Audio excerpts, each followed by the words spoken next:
Rachel. How's it going? Hey, Lars, it's good. How are you? Hanging in there the best I can. So today I'm very excited because we can do our first video for people with an opposition. Yay! Very excited. Yay! We, of course, have so many more squares to do, but we are getting we're feeling a little square by all the squares. Yeah, we wanted to change it up a little bit and give you something else to get a new topic to focus on. 100%. And so still the same theme for sure, in regards to the fact that we're also trying to take the scare out of this aspect, but it's taking the O out of the opposition because, I'm a comic genius apparently with that one. You are. Yep. Appreciate it. And especially I think we can really take the O out of this one because we're talking about Pluto. Yeah, taking the O out of the Pluto as Pluto. well. Pluto, exactly, 100%. Yep. You know what? We should get hired at the Improv, I think. I think that'd be good. I'll send them this video. Okay, cool. But okay, let's go ahead and dive on in. Yes. So why are oppositions scary? And you had a really great example from Rick Levine. I'd love to start. Yeah, I actually heard Rick Levine mention this one time, so I can't take credit for it, but I really like it. I think it perfectly illustrates the idea of an opposition.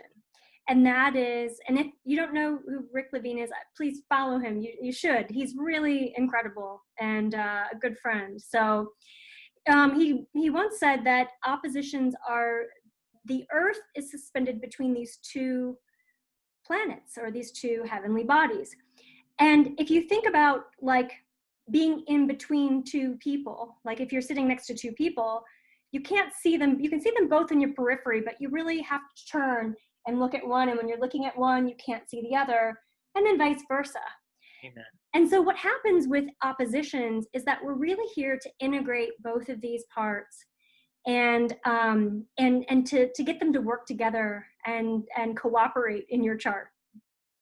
Totally, 100%. And so, just to provide some basic math with this, like it says, an opposition is 180 degrees, right? Mm-hmm. So it's a circle divided into two, and the planets typically share polarity. Important to say typically because, if you have something at the 29th degree and something at the first degree, they'll still technically oppose each other. Right. With any oppositions, we use, different astrologers use different orbs of influence, but I think what you're talking about, Lars, is that within 1 to 8 degrees, or some astrologers use 10, some use less, within a certain number of degrees, we still count that as an opposition. Totally. I use 7 or 8, so I use 8. There definitely can be an opposition that isn't necessarily an out of sign. Yeah. Right. But the polarity concept is so important because axis lines have one theme, right? So typically the opposition occurs along the theme. And so each one of the signs on that axis line represents a different part, a different facet of that theme. So do you want to run through them all real quick? Yeah, I'll start. Okay, go ahead. You start. Right? Yeah. So we have Aries, Libra, which would definitely be the I-us axis for sure. And Taurus and Scorpio. And so Taurus is all about self-reliance and the material, earning your own income. Scorpio is about merging with another people, sharing resources, intimacy. 100%. And so then we have Gemini, Sagittarius, which would be student teacher, I think is probably the way I would view it. Also local community and global community. Yes, great. And then we have Cancer and Capricorn. And this is home. Cancer is all about the home and the family. And the Capricorn aspect of that axis is the public life, work, career. So that balance. Totally, 100%. So Leo Aquarius would be monarchy versus direct democracy, or how I shine on the stage versus caring about the collective, the greater good, or the greater good, essentially. Yes. And then Virgo, Pisces. Virgo is about the practical, the everyday, the details of your physical life. And that Pisces axis is about the mystical and the conceptual and the abstract and spiritual. Totally, 100%. So let me share my screen again. Perfect. All right, great.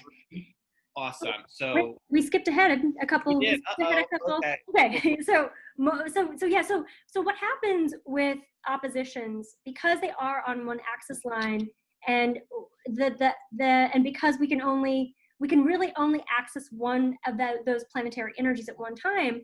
What then happens is we project the shadow, we project the opposite onto the other person, and sometimes that can be the more challenging planet. So a lot of times oppositions, rather than squares are more internal. They're more of like the conflict of yourself versus yourself, whereas an opposition is more of presents itself as more of a conflict with others, or a conflict with your environment, things happening to you.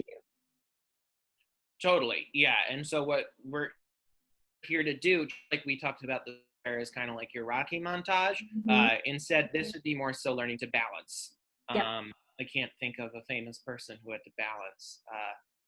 Nadia Comaneci, that was a gym, I think.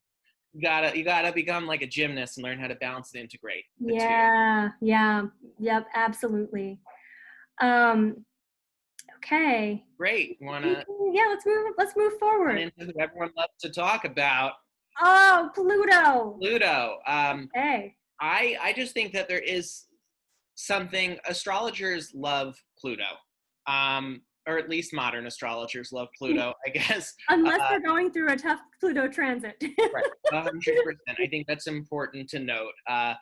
I heard a really interesting quote at the NCGR conference in August, which was essentially something like, you absolutely hate going through a Pluto transit, but 2 years later you look back and you're so thankful for that transit. Absolutely. Yeah, it's a transformational time, and a time when you, at the very end of a Pluto transit, you rise into your power. Um, yeah. So Pluto, Pluto it relates to death and rebirth, those cycles of transformation. I like what you say about the phoenix effect. Right, totally. Yeah, it's very much kind of like, the phoenix dies, but then it rises from those ashes and flames and it's like reborn, right? And I think that definitely relates to a Pluto transit. Also, the sort of like trajectory of someone with a very tight Pluto aspect, for sure. There is that need to transform, for sure. Mm-hmm. In addition, Pluto is typically tied to themes of trauma, shame and resentment, power struggles. What else? Obsessiveness, obsessive compulsive, and then also just the deepest aspect of ourselves, our psychology, the inner workings of our unconscious self, and our subconscious self. Totally. That's why I say it's not a topic, no topic that relates to Pluto is something that you'd make small talk with Right. at like a cocktail party, for sure. Yeah, because we're talking about, when we talk about death and rebirth, we're also talking about inheritances, sex, fertility, reproduction, those kinds of, death, sex, and other people's money. We're talking about, these aren't like party topics. Well, depending on how much Pluto you have in your chart. Right, exactly. And so Pluto in modern astrology rules Scorpio. Traditional astrology, of course, Pluto is not a thing. So yeah, it definitely rules Scorpio. Do you want to talk about the buried treasure myth? Sure, yeah. So Pluto was the god of the underworld, and this is where the souls came to transition. And he was also the god of gems and jewels, because these are what are mined underground. And so when you're thinking about Pluto, often those aspects of ourselves that we wrestle with the most, these are aspects of ourselves that we're refining. These are our hidden talents, our hidden treasures, our buried treasures. And so when we're talking about Pluto, we're talking about, even some of the karmic stuff that we're here to work on, some of that subconscious stuff that's been buried. This is where we find the strength of character, our resilience. This is where we find all the gifts that we give to the world. 100%. And also tied to that is the myth of Hades and Persephone, which everyone learns in 2nd to 6th grade at some point. And very much that myth elucidates plenty of Pluto themes. From what I remember about that myth, very much Persephone's mother ate. Persephone's mother like had to give up Persephone to Hades, who dragged her to the underworld. She ate 6 pomegranate seeds, which resulted in her having to spend 6 months with Hades, essentially elucidating a few themes, one of which was obsessiveness, another of which was the power struggle in that relationship. There's resentment on the part of Persephone towards Hades. And then also tied to this is that the fact that whenever Pluto aspects something, it typically intensifies it. Yeah, definitely. Yeah, and that the Persephone, Pluto, or Hades myth also articulates that willful desire for something, to where he took her. He dragged her He to the tricked her into to going down into the underworld, and then tricked her into eating the pomegranate seeds, so that she was then his wife. right. So there's that aspect of willfulness, And persuasiveness, which we'll persuasiveness. get to later. Yeah. I think that's probably a good segue. Totally. To the moon. Right. Our feels, the moon is your feels, among all else. It also relates to, and very important, especially when you're looking at Moon Pluto stuff, home, the mother, but by the mother we mean like the mother figure, not necessarily like your mom. And Nurturing. we're talking about care, like caregivers, so it's not even gendered. It's more of that nurturer, caregiver. Yeah. I definitely don't want to gender. I think that, traditional astrology and just in general, it happens a lot and it shouldn't. Yeah. What else do you think that the moon really has over? Yeah, the moon is, well, it relates to our ancestral beliefs, our ancestral traumas, the things that we inherit from our lineage. And it also relates to how we care for ourselves, our self-care practices, how we nurture ourselves, how we nurture others, our emotional needs, and then also how we get those needs met. I love that. So I would love to give you the opportunity to read both myself and you to Filth by giving an example of, like, for example, if you have a Sag moon versus a Gemini moon, how would you self-care? Yeah, so a Sag moon, well, when you think about self-care for a Sag moon, what you need to, Sagittarius is a sign that's all about adventure. It's about getting outside. And I find for Sagittarius moons, people who have the Sagittarius moon, walking, hiking, doing things that connect you with nature are a spirit that can be a spiritual practice, and a really necessary, like an essential aspect of self-care. Right. Also reading, learning, philosophy, like those kinds of things are also going to be self-care. I feel very seen right now. I can empathize with my struggle during quarantine. Yeah, I know. I was going to say, during the quarantine, that's really probably more difficult for Sag moons than anybody else. Right. Totally. And so versus the Gemini moon, I'd love to hear about that. Yeah, so I have a Gemini moon, and my self-care, it's so typical Gemini. If I'm having a bad day, I listen to NPR, or read a book. Right.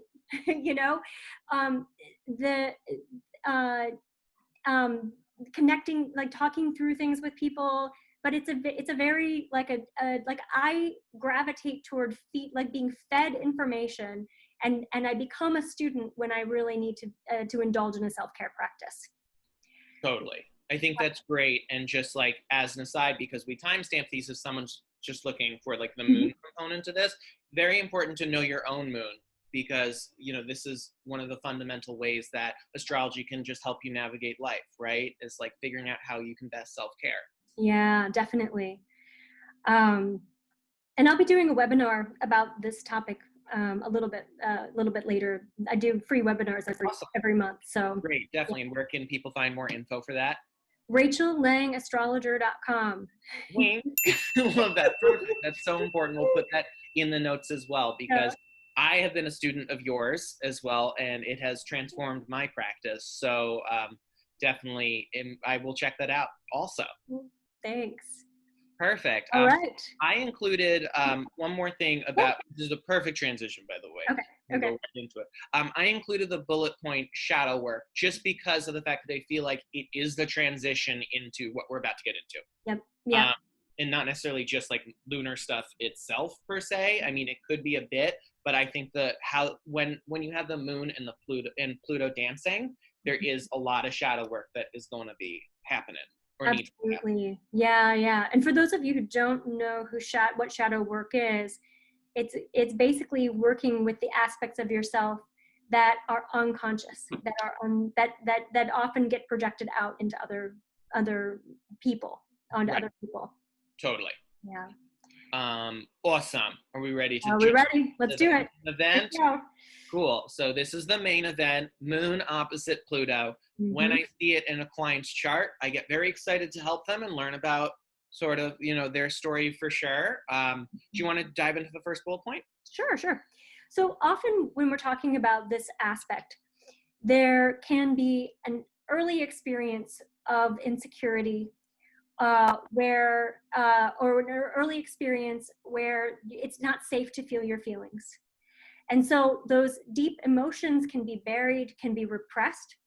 And as a result of that, there's often a person with this aspect will spend their whole lives trying to excavate their feelings, trying to look for them, and trying to heal some of the early traumas that might have led to that suppression in the first place.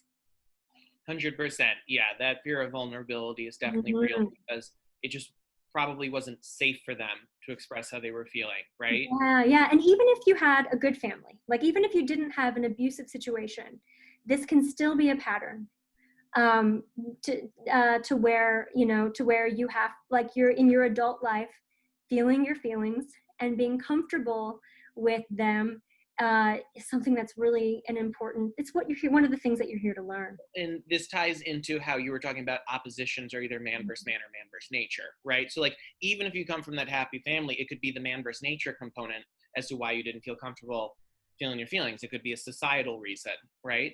Absolutely. Definitely. And especially if there were, if you were gay, for example, and you were growing up in a small town where it wasn't safe to be yourself, these are ways that this can express itself. Exactly. Yes. So I typically have noted, and from all of the resources that I've educated myself with, that childhood is typically marred by insecurity around expressing emotions, and these people, as a result of that, are extremely sensitive, which is a positive, I think is important to say. But trust issues are very much present, prevalent, and can prevent reaching out for help. Right. Now, when we're talking about the sensitivity, I think we're also talking about, these are people who are extremely sensitive to other people as well. These are empaths. And so there are very strong psychic abilities. And often there's the ability to like zone in on others' weaknesses or zone in on, and it's for the purpose of feeling safe. So all of these characteristics are about how you navigate yourself in the relation to the world and others in it. 100%. That intensity, I think, that's associated with Pluto really comes out in the ability to zero in on others. Mention that persuasiveness that can be used for good, for sure. Like a lot of the great healers of Moon opposite Pluto because of their ability to influence, which is such a Plutonian concept. Absolutely. And because we're talking with Pluto really is the planet that allows for and facilitates transformation. So people who have this aspect can make a very big difference in the world. And one person I'm thinking of in particular is Pink. Yeah. Who has this aspect. Rock and roll. Yeah. And if you think about it, she's actually mastered the art of being more vulnerable and really using her experiences to write music that touch other people's lives. Her story alone is something that makes a big difference for people. So 100. I mean, two of her biggest hits, especially early on, when it wasn't necessarily the status for pop stars to be vulnerable, were "Don't Let Me Get Me" and "Family Portrait," which talked about her upbringing and coming from a pretty broken home. Yeah. with you. And, you know, she has really transformed her. Those two songs, so many people related to because of their own experience with it, were able to heal through her music. Yeah, exactly. And I think this is one of the gifts for people who have this aspect. Um, when you know, because Pluto relates to our sense of personal power, Mm-hmm. when you can balance out your sense of power in the world, own your agency, overcome any sense of inferiority, and really step into the gifts that you have, then you can make a huge difference. All of those things will also describe Alexander McQueen, who is another example, right? And when we talk about transformation, he transformed the fashion industry, right? And I feel like there's like a man versus nature component to his expression as well. You know, if you think about the imagery and sort of his niche, it was very shadowy. There was skulls. It was very Plutonian in a lot of ways, and a lot of people who maybe didn't feel like they belonged, um, very much felt seen by him. And he was just such a visionary. So Such a um, visionary. yeah, so that's another really good example of a celebrity with this aspect. Totally. So I think, like, you know, like, to round out back to the purpose of all of these videos is really to empower those with harsh aspects, right? Mhm. So my 2 cents would 100% be is like turning your pain into power, and using that ability that you have to really zero in on others to influence them to transform, like you know, like the Plutonian theme of transformation really speaks to. Yeah, absolutely. I think that's a really good way of summarizing this. Yeah, use your aspect to make a big difference. Don't be afraid of your Pluto. Live it. Live into it. It's powerful, Yeah. like, you know, and own that. Mhm. Mhm. Totally. Um, awesome. Great. Great. So that was really wonderful. And I think I'm very excited for our next video. Me too. Great. All right.